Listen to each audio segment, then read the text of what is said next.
AirPods are killing friendship. AirPods are going to ruin our interpersonal interactions. And here's the difference I've seen, the biggest difference in the last 18 years. 18 years ago, you could maybe wear a Walkman around campus or around the city or on a subway, but really your ears were open. And so what would happen is you'd get on the subway or you'd walk across campus or you'd walk down the hallway and someone would be like, "Hey, Steven, how's it going? You know, pretty good, crazy week. Oh, really? What you working on?" Like, it was so much easier to have those tiny micro moments of connection. That Van Sloan study was done before AirPods, and I wonder if he were to redo it now, what would happen. Which one was that? The one where he found the most likable kids had the longest list of people they liked. And in the study, the most likable kids, when he observed them, they were walking down the hallway, saying hello, chatting next to someone for 5 seconds at a locker, staying after class and sort of talking, sitting with a lunch table, leaning over someone, asking about that. So much micro connection, very small conversations. Our friendships don't often happen in these big, deep conversations. They happen in these micro moments. AirPods destroy it. And I see this especially with younger folks because they always have their AirPods in. When they're commuting, when they're walking, when they're jogging, when they're at the gym. I don't know about when I was single for 5 seconds when I was 17, the gym was like the place. Like at the gym, no one really was listening to anything at the gym. At least I can remember, the rare person would have their Walkman in, but everyone was AirPod free. And so there was a lot of micro moments of connection happening. It was so much easier to talk to people. Now, if someone's working out with their AirPods, they're insane.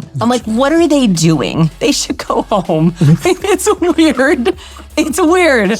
Or they're with a friend working out together, and then that's intimidating. So I'm worried about this because we need weak ties. Weak ties are in the research, these very casual connections of someone you see at the gym once a week and you kind of know them. Oh yeah, Steven, nice to see you. You recognize their face that if you were to see them at a restaurant later in the week, you'd be like, "Hey, don't you go to that gym?" "Oh yeah, we do. So what are you doing this weekend?" Like, those weak ties are incredibly important for our happiness. That's how we build big friends. That's how we can find a soulmate. That's how we can make good business contacts. And I'm seeing less and less of that because of AirPods and because of hybrid work. So we're just not in the office that much. So we're having less of those little micro moments in a hallway or that 5 minutes before a meeting starts. The 5 minutes before a meeting start is really critical to your career success. How you talk to your boss, the small talk you make, are you asking boring questions? It's telling your colleagues and your boss a lot about who you are, and it's proven. Likable people make more money. Likable people get more promotions. Likable people have more friends and more friends at work. And so when we have less moments to show how likable we are, it's really hard to get those things.